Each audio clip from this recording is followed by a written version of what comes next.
Obejrzyj ten filmik, jeśli nie chcesz paść ofiarą oszustwa. 90% ludzi niestety pobiera złą aplikację. Patrzcie, po lewej stronie mamy Chicken Roada, tą niewłaściwą wersję, tą fejkową, a po prawej mamy oficjalną wersję. I patrzcie, co się dzieje. Po lewej stronie zaraz będzie koniec, a tutaj już mamy pieniądze i jest wygrana. Proszę bardzo, wypłacamy sobie pieniądze.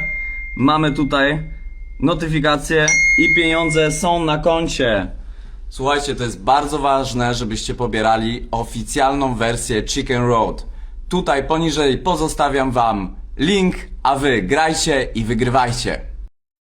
ये है Sennheiser HD 560S और under 15,000 या फिर under 20,000 rupees ये best headphone है। Best open back headphone भी जो आप इससे कह सकते हो। पहले मैं Sennheiser HD 600 या फिर 650 जो है वो खरीदने वाला था, बट ऑफ कोर्स वो मेरे बजट के बाहर था। प्लस उसके लिए मुझे जो है एम्प भी यूज़ करना पड़ता। टोटल बजट ऑलमोस्ट जो है उसके बाद 30,000 रुपीज़ के आसपास जो मेरा पहुंच जाता, जो डेफिनेटली मेरे बजट के बाहर था। तो मुझे कम प्राइस में एक बहुत अच्छा ऑप्शन चाहिए था। देन सबको पता है कि लास्ट 5 ईयर से बेस्ट ऑप्शन है इस प्राइस रेंज में, वो है HD 560S। इस वीडियो में मैं आपको क्विकली एक्सप्लेन करूंगा कि ऐसी क्या खास बात है इस हेडफोन में जो ऑडियो फाइल या फिर कंटेंट क्रिएटर इवन गेमर्स की जो है ये पहली चॉइस होती है। एंड वाई मैंने HiFiMan HE400, Beyerdynamic DT 990 pro, AKG K702 या फिर ऑडियो टेक्निका M50X को जो है वो कंसीडर नहीं किया। So let's start. First let me explain कि Sennheiser HD 560S है क्या। तो ये एक ओपन बैक हेडफोन है, स्पेशली बनाया गया है ऑडियो फाइल को ध्यान में रखते हुए। मतलब उन लोगों के लिए जिनको म्यूजिक को सिर्फ सुनना नहीं है, म्यूजिक को फील भी करना है, उसे समझना है, जिनको म्यूजिक की हर डिटेल जो है वो जाननी है, सुननी है, हर रिकॉर्डिंग की क्वालिटी जज करनी है। वैसे तो स्टूडियो मॉनिटर जैसा ही साउंड ये देता है, बस हेडफोन फॉर्म फैक्टर में आप इसे कह सकते हो। अगर आपको एक्यूरेट साउंड चाहिए विदाउट एनी कलरिंग और आर्टिफिशियल बूस्ट, देन ये हेडफोन जो है उनके लिए है। ऑलमोस्ट सारे यूज़ के लिए जो है ये इसे बेस्ट मैं कहूँगा। इवन कॉम्पिटिटिव गेमिंग के लिए भी जो है ये ट्यूनिंग सबसे बेस्ट ही है। इसमें 38 mm के ड्राइवर्स हैं, वो 9 डिग्री एंगल पे माउंटेड है। इसका बेनिफिट मैं आपको आगे एक्सप्लेन करूंगा। 120 ohms इम्पीडेंस है इसके अंदर, सेंसिटिविटी 110 dB है, मीन्स फोन और लैपटॉप पे भी जो अच्छे से ये चल जाएगा। एम्पलीफायर की जरूरत आपको इसमें नहीं पड़ेगी, अगर है तो ऑफकोर्स अच्छी बात ही है। फ्रीक्वेंसी रिस्पॉन्स 6 हर्ट्ज से 38,000 हर्ट्ज तक इसके है, काफी वाइड फ्रीक्वेंसी रेंज है, ऑलमोस्ट सब कुछ जो है वो कवर कर लेता है। Like most of the other personal headphone इसमें माइक्रोफोन नहीं है, जो काफ़ी लोगों के लिए ड्रॉबैक जो है ये हो सकता है, बट वो प्रॉब्लम अब जो है Sennheiser ने सॉल्व कर दी गई है। इसमें जो है एक एड ऑन बूम माइक्रोफोन जो है वो लॉन्च हो गया है। ये आप सेपरेटली भी खरीद सकते हो और साथ में कॉम्बो में भी जो है वो खरीद सकते हो। मैंने इसको जो है कॉम्बो ऑफर में खरीदा है। इसका रिव्यू भी जो है मैंने अपनी यूट्यूब चैनल और वेबसाइट दोनों पे अपलोड कर दिया है। क्वालिटी माइक्रोफोन की बहुत अच्छी है, इतनी अच्छी है कि इससे बेटर माइक्रोफोन आपको शायद ही किसी और हेडफोन में मिलेगा। एंड इसकी कॉस्ट भी बहुत ज़्यादा नहीं है, तो आप डेफिनेटली जो है इसको खरीद सकते हो। ये एड ऑन माइक्रोफोन डेफिनेटली इस हेडफोन को इसके कॉम्पिटिटर्स के मुकाबले बहुत ज़्यादा एडवांटेज जो वो ऑफर कर देता है। अब गेमर, स्ट्रीमर और जिनको ज़्यादा मीटिंग और इवेंट अटेंड करनी होती है, उनके लिए भी ये हेडफोन जो है बहुत अच्छी चॉइस बन जाएगा। फर्स्ट, इस हेडफोन की बिल्ड क्वालिटी भी एक रीज़न है कि मैंने जो है इसको सिलेक्ट किया है। वैसे लुक वाइज तो ये डिसेंट ही लगता है, उतना प्रीमियम नहीं लगता, क्योंकि ऑफकोर्स पूरा हेडफोन जो वो प्लास्टिक का है, but like other Sennheiser headphone एक सॉलिड प्लास्टिक बिल्ड है इसके अंदर, एंड ये ड्यूरेबल डेफिनेटली फील होता है। तो डोंट वरी, इसका साथ आपकी दोस्ती जो है काफ़ी लंबी चलेगी। मुझे Sennheiser की केबल क्वालिटी हमेशा से अच्छी लगती थी, इसमें भी केबल क्वालिटी अच्छी है। 1.5 metre long rubber coated cable है, काफ़ी हद तक जो है वो टेंगल फ्री है। एंड बाकी 5th जनरेशन सीरीज हेडफोन की तरह 2.5 mm कनेक्टर के साथ डिटेचेबल केबल है विथ ट्वाइस लॉक मैकेनिज्म, जो इंश्योर करता है कि यूज़ करते टाइम ये लूज नहीं होगा, जो अक्सर हेडफोन्स में हो जाता है।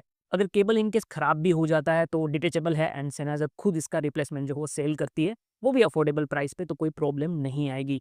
एंड ये भी जो है एक सॉलिड रीज़न है कि मैं Sennheiser के हेडफ़ोन को ज़्यादा प्रेफ़र करता हूँ। इस हेडफ़ोन या फिर Sennheiser का कोई भी आप हेडफ़ोन देख लो, उसके जो पार्ट्स होते हैं, बाहर के जो पार्ट्स होते हैं, केबल, एयरपैड्स, हेडसेट, कुशन्स वगैरह, वो सब कुछ जो है वो रिप्लेस हो सकता है। एंड Sennheiser ऑफ़िशियली उन पार्ट्स को सेल करती है, तो ये एक बहुत बड़ा प्लस पॉइंट हो जाता है हेडफ़ोन के लिए, जब हेडफ़ोन जो थोड़ा-सा महँगा हो तो। इवन जो इंटरनल पार्ट्स है, ड्राइवर, पीसीबी, वो भी Sennheiser के हेडफ़ोन में थर्ड पार्टी थ्रू या ऑफ़िशियल Sennheiser के थ्रू जो है ईज़िली रिप्लेस हो जाते हैं। तो एक्सपेंसिव हेडफ़ोन में ये होना जो है बहुत ज़रूरी है। एंड ये भी एक रीज़न है कि मैं या फिर दूसरे लोग Sennheiser को ज़्यादा प्रेफ़र करते हैं दूसरे ब्रांड के कंपेयर में। इस हेडफ़ोन का बेस्ट पार्ट जो है कम्फ़र्ट भी है, बहुत ज़्यादा बल्की नहीं है, अराउंड द ईयर डिज़ाइन है, बट एयर पे पूरा ये कवर कर लेता है। टच बिल्कुल भी ईयर्स को नहीं करता, तो प्रेशर एयर पे बिल्कुल आपको फ़ील नहीं आएगा। जो एयरपैड्स है वो वेलोर मटेरियल के हैं, काफ़ी सॉफ्ट है एंड अच्छी बिल्ड के है। एंड इट्स गुड कि वो आर्टिफिशियल लेदर या फिर और रेक्सिन टाइप मटेरियल का यूज़ यहाँ पे नहीं किया एयरपैड्स में, क्योंकि उससे तो ये ज़्यादा बेटर है। क्लीन रखना इसको थोड़ा सा मुश्किल हो सकता है, बट ज़्यादा ड्यूरेबल ये साबित होगा एंड इंडियन एनवायरनमेंट के लिए ये मटेरियल बहुत अच्छा है। इवन आफ्टर मार्केट दूसरे मटेरियल के एयरपड्स के ऑप्शन भी आपको इस हेडफोन में मिल जाएंगे, तो कोई बहुत बड़ी बात नहीं है। ऊपर हेडरेस्ट एरिया में भी आपको सेम मटेरियल के साथ सॉफ्ट कुशन मिल जाता है, सो हेड बैंड में भी कोई प्रेशर आपको फील नहीं आएगा एंड यस ये भी रिप्लेस हो सकता है। सो स्मॉल हेड हो या बिग हेड, सबके लिए जो हेडफोन काफ़ी कंफर्टेबल है। एंड ये जो है एक ओपन बैक हेडफोन है, तो एयर पे प्रेशर आपको फील नहीं होगा। वैसे ओपन बैक और क्लोज बैक में डिफरेंस क्या होता है वो आई थिंक मुझे लगता है कि वीडियो जो भी देख रहे हैं उनको पता ही होगा, बट काफ़ी लोगों को इसको लेके ज़रूर कन्फ्यूजन होगी कि कौन सा बेटर है। तो मैं पर्सनली जो है वो ओपन बैक ज़्यादा प्रीफर करता हूँ, बिकॉज ऑडियो में जो है एडवांटेज काफ़ी मिल जाता है। जैसे कि क्लोज बैक में क्या होता है कि साउंड जो है अंदर रिफ्लेक्ट होती है, जबकि ओपन बैक में साउंड उससे थोड़ी ज़्यादा नेचुरल लगती है, क्योंकि बैक ओपन है तो उसमें रिफ्लेक्ट साउंड नहीं होती है।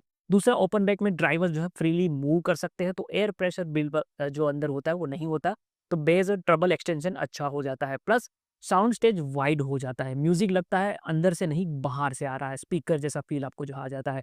तो यही रीज़न है कि मैं और ज़्यादातर ऑडियोफाइल ओपन बैक को जो है वो प्रीफर करते हैं। एक डिसएडवांटेज भी ये है कि हाँ, नॉइस आइसोलेशन इसमें अच्छा नहीं होता। आप म्यूजिक सुन रहे हो वो थोड़ा बाहर भी सुनाई देगा और बाहर की आवाज़ आपको अंदर भी सुनाई देगी। अब फाइनली साउंड क्वालिटी डिटेल में बट थोड़ा सा ईजी वे में अगर मैं आपको एक्सप्लेन करूँ, तो 38 mm के ड्राइवर्स है एंड 9 डिग्री एंगल पे जो वो माउंटेड है। जैसे कि हम स्पीकर को ट्राइंगल पोजीशन पे जो सेट करके रखते हैं for better experience, same headphone में ड्राइवर को उस तरह से एंगल पे जो है यहाँ पे रखा गया है, ताकि एक बेटर साउंड स्टेज और बेटर इमेजिंग आपको मिले एंड वो इस ईयरफोन में जो है वो फील भी होता है।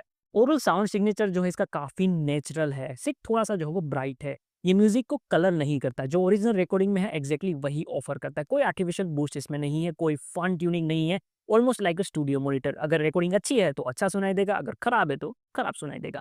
बेस की अगर हम बात करें तो अमेज़न पे आपने रिव्यूज़ काफ़ी इसके देखे ही होंगे ऑफ कोर्स। काफ़ी लोग कंप्लेन कर रहे हैं कि एचडी 560 एज में बेस कम है, बट ऐसा नहीं है। बेस इस पे कम नहीं है, बेस इसमें फ्लैट है, नेचुरल है, बूस्टेड नहीं है। तो आप नॉर्मल फन ट्यूनिंग या फिर वी शेप ट्यूनिंग हेडफोन से सीधा इसमें अगर स्विच करोगे तो ऑफ कोर्स आपको कम ही लगेगा। बट एक्चुअली एचडी 560 का बेस जो है वो अच्छा है। इसका सब बेस 20 हर्ट्ज तक जो है एक्सटेंड करता है, तो ओपन बेक के लिए काफ़ी एक्सीलेंट है। मिड बेस टाइट है, कंट्रोल्ड है, म्यूडी बिल्कुल भी नहीं है।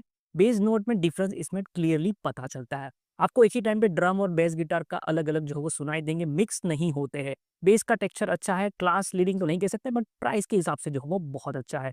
अगर एक सिंपल वे में अगर मैं आपको कहूँ तो बेस फील कम होता है, फिजिकल इम्पैक्ट कम है, बट बेस सुनाई क्लियरली देता है। ऑडियो फाइल लिसनिंग के लिए जो है ये परफेक्ट बेस है।